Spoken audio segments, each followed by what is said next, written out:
You're listening to the Things of That Nature podcast. Coming to you from Denver, the Mile High City, is me, your host, Rockshana.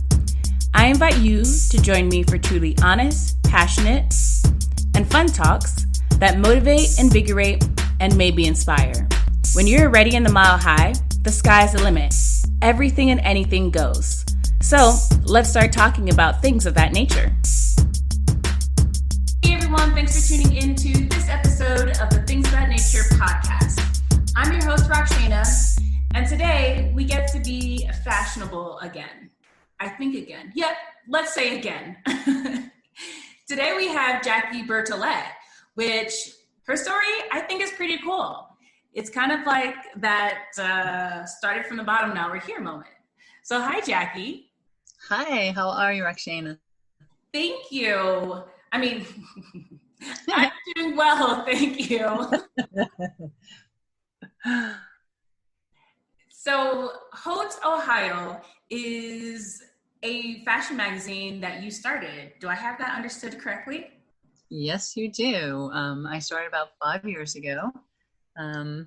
It's sort of a labor of love. It's something that I had hoped to do back in my starting days when I first got out of college, but they didn't have anything like that. I'm from the Midwest, so you just had to go to the big markets like New York and LA, and I was a small town girl, wasn't really ready for that. So I really wish that there had been this kind of a magazine then in my area that I could have sort of dabbled in to make sure this really is what I wanted before I made the big move, So it's kind of how it started.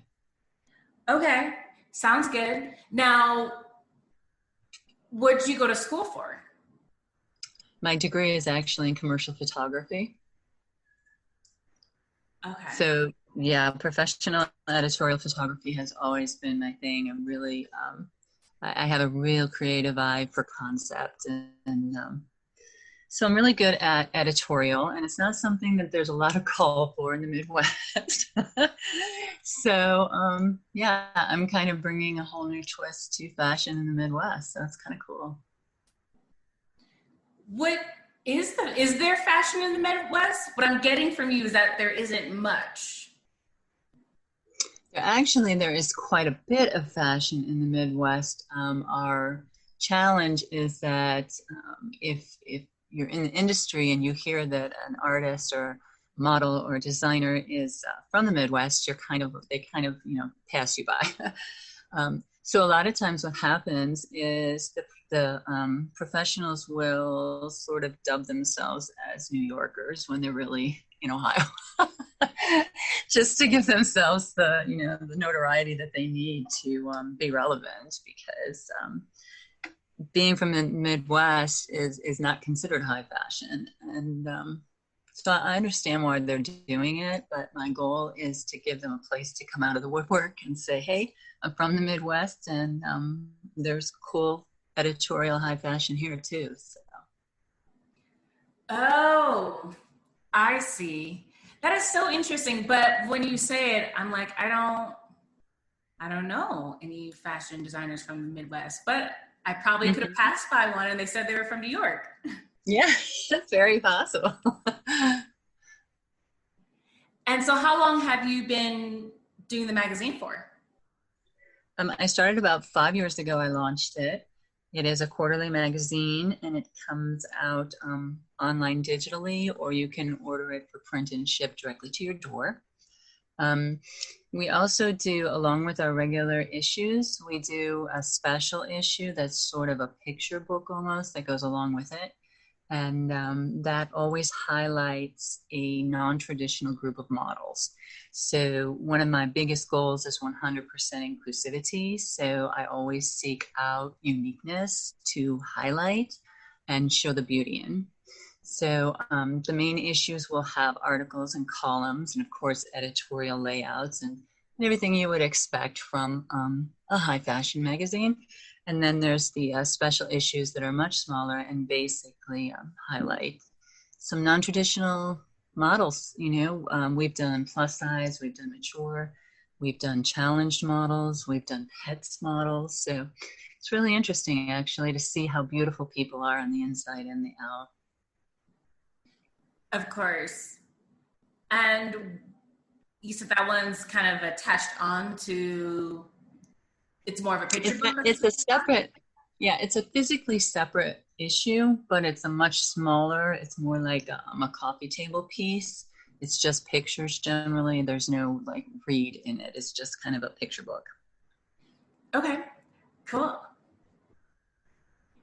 And with your magazines, are you the everything? Are you the photographer, scouter, editor, creative director, and all that? I am the everything. Maybe that's my new title. Yes, I am all of it. I do have a small team that I can rely on for backup sources. There are some things that I can't do, and so I have to ask people to assist, and they have the passion for the same thing I do, so they help me along the way. But basically, yes, I scout the models, I book the locations, I bring the wardrobes, I enlist the designers, I do all the graphic layout. About the only part that I don't do in the actual issues is write, unless I need to, like if there's an event that I've been at that I need to write a story on. But the columns are from contributors, and wrap-up articles are generally from contributors as well. So I have that. And then as far as like the photo shoots and such, I really can do all of it because I actually am a designer as well. So I can make the wardrobe, except the hair and makeup. I have like zero talent for that. I can dream up some crazy stuff, but I can't execute it. So I appreciate the hair and makeup talent out there for sure. Cool beans. What has been one of the issues that you've been, I'm going to call it the baby issue, the one that you're very proud of, and it had a lot of pull, and the process was definitely a journey? Actually, the one that is out currently, my special issue for the pandemic. This one was more focused on, we shot the whole issue during the lockdown. So it was the first time I had to deal with social distancing and all of the things that go along with the pandemic now. So there was a huge paradigm shift in how to execute a photo shoot safely. So being able to figure that one out was a challenge in and of itself. But the images are actually not only editorial, but they're actually like storytelling. It's like a docu-pictorial. So they're really, it's just a really telling issue. So it's all black and white, and it's all different areas of the town during the lockdown with the silence and the solitude in the city.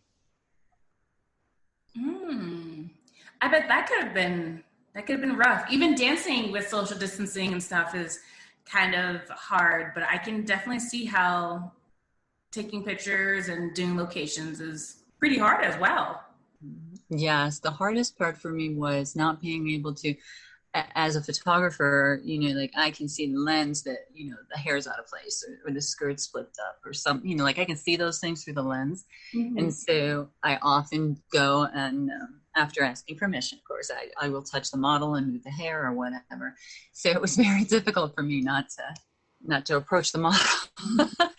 And I would just, a lot of the models I work with in my management company are minors, so they have chaperones with them. So I would just tell the parents, can you go and fix this? Do you see it? The scarf's over too far or whatever. So that was a challenge for me because it's just kind of second nature to go and fix it. So that was interesting. Oh, right. Yeah, I've had photographers just be like, that piece of hair. And they try to tell you, and then finally they're like, can I just, and I'm like, yeah, do your thing. I can't see what you see. Exactly. Mm-hmm. Mm-hmm. What's your process in picking models? Well, I have different ways for different purposes. So I do for the magazine, I would do, I take submissions. I open up on my website submissions to everybody. You do not have to be experienced.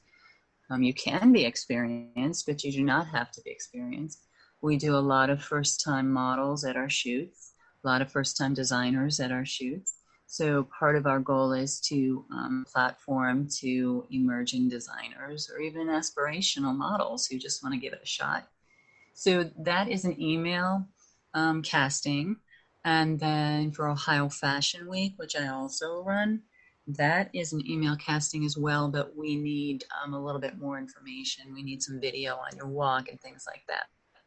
Same situation, though, you do not have to be experienced. We have a lot of first timers there as well. And then for my model company, I do manage models as well.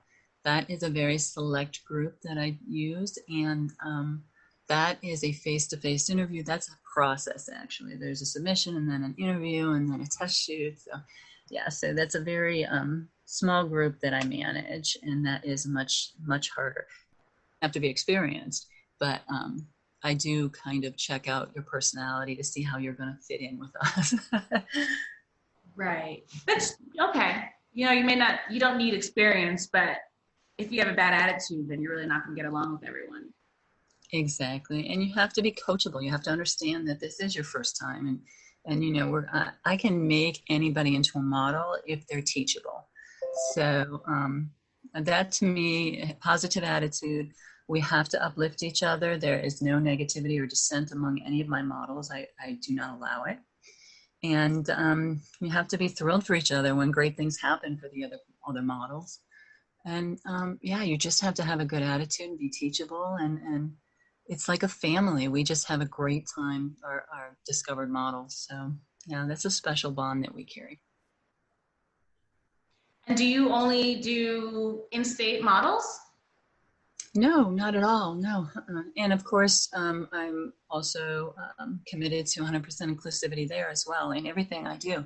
So I manage models that are as young as 7 and as old as 48, I believe he is. Males and females, plus size, petite. I have a challenge model, LGBTQ, trans. So again, it's about what's inside, and I can teach you how to bring it out. But if you know it's not a pretty inside, then you're never going to be pretty outside. So. Mm-hmm. Mm-hmm. That's a very nice wide range. And you said you run Ohio Fashion Week? Yes, I do. Mm-hmm. Cool. What are the ins and outs and the craziness that happens there? So that is a completely unique bird in of itself. It takes all year to plan for that one event. While Ohio Fashion Week itself is actually a collection of individual events that happen all around the state, all the producers come together and we market as Ohio Fashion Week collectively. But I personally produce, Ohio Magazine produces the black tie gala called the Upper Echelon Runway. And it's a very intense process from, I do secure celebrities, mostly local Midwest, but some that people might know, and a lot of industry insiders.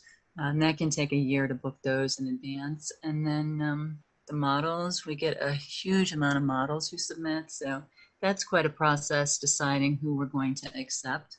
And again, it's not based on your experience. It's based on how well we think you're going to present the designer's clothes.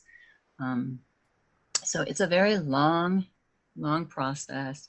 And when we get close to it within a few months, then it gets really exasperating crazy because we have to assign models to the designers and we have to do fittings and we have to do setups, stage setups, and it's crazy. Media interviews, all that good stuff. So it's crazy, but it is so much fun. And everybody who gives me feedback on it tells me it's one of their favorite events of the year. So while there are other fashion weeks in the region, I believe that I'm the only one that focuses my gala on couture. So that's kind of what sets us apart from the rest of the crowd in the Midwest. Many of them use retail platforms, and we are trying to promote the couture, handmade, original designers who are really, the core of the industry. That's neat. I've been a part of Fashion